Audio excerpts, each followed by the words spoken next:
You're watching 13 on your side.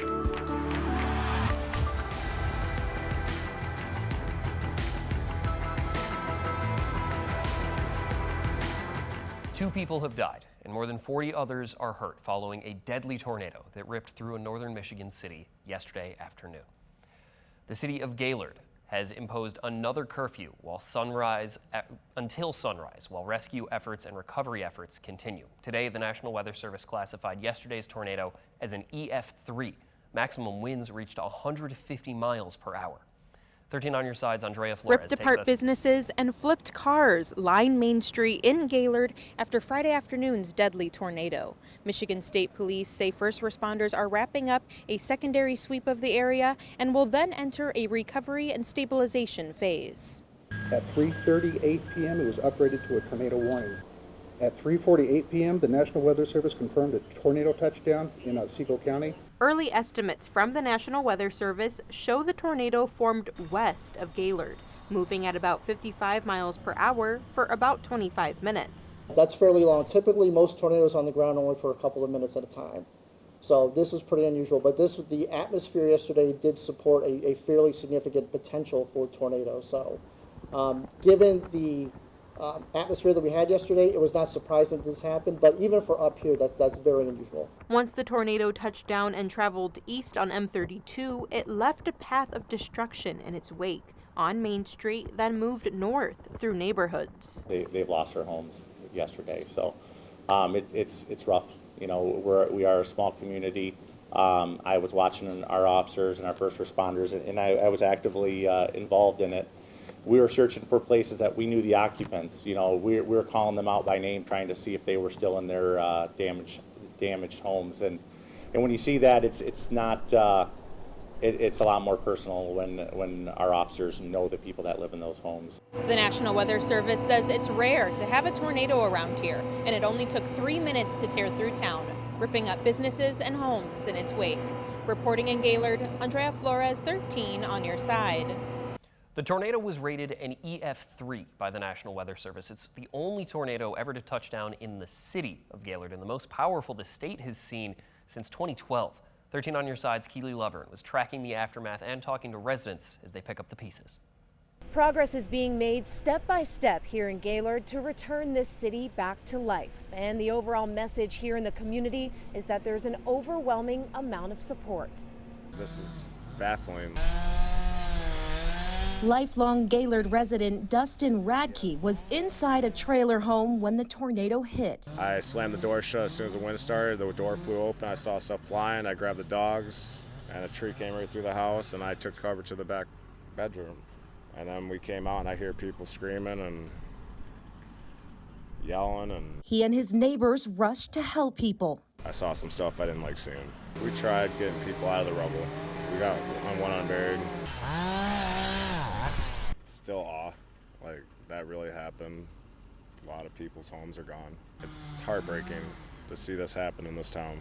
And for other lifelong Gaylord residents that weren't even in town when it happened, wasted no time getting back to their community. It was like a completely different town. It was so crazy. It's just super crazy watching people, walk out of the buildings when people were coming to save them. High school senior Kennedy Robinson spent the entire day Saturday with her family cleaning up wherever they could. Then we moved over to back there, got that field done, and now we're up here, and then just whatever is next is next. It's heartwarming when the town's in need and something crazy like this happens.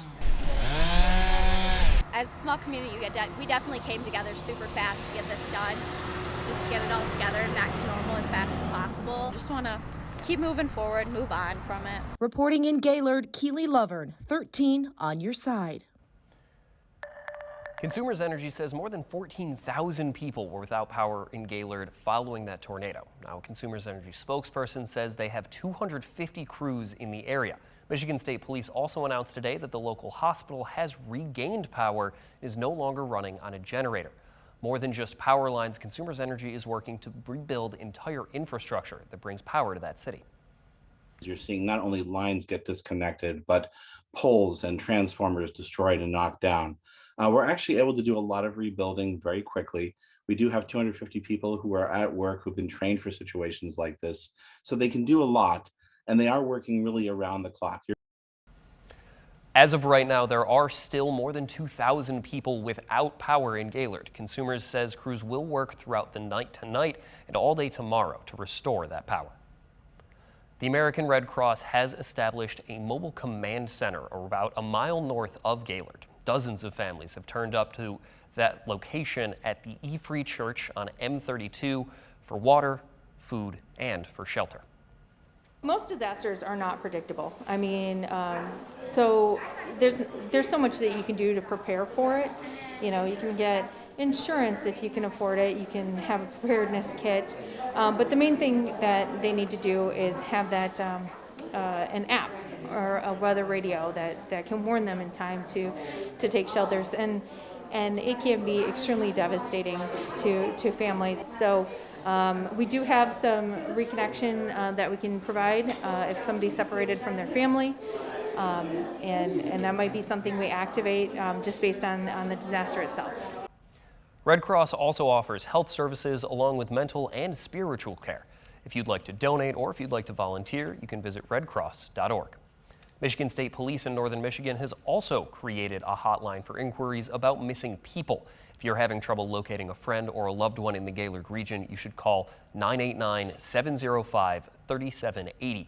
State police say this is only to be used to report missing people in the area where that tornado struck. If you have an emergency, you still should call 911. Earlier today, Lieutenant Governor Garland Gilchrist spoke in Gaylord about the ongoing recovery efforts. He also toured some of the worst hit parts of the city. Gilchrist said he and the state of Michigan are not going to turn their back on this community as that recovery effort begins. He went on to thank emergency and law enforcement crews that have been working tirelessly since that tornado touched down.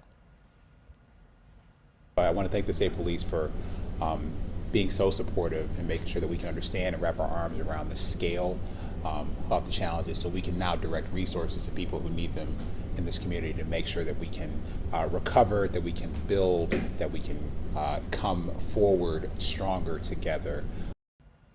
Governor Gretchen Whitmer declared a state of emergency for Otsego County. That declaration activates local emergency response and recovery plans. Now, Whitmer did not stay in Gaylord, but she does say that she plans to be back in the coming days.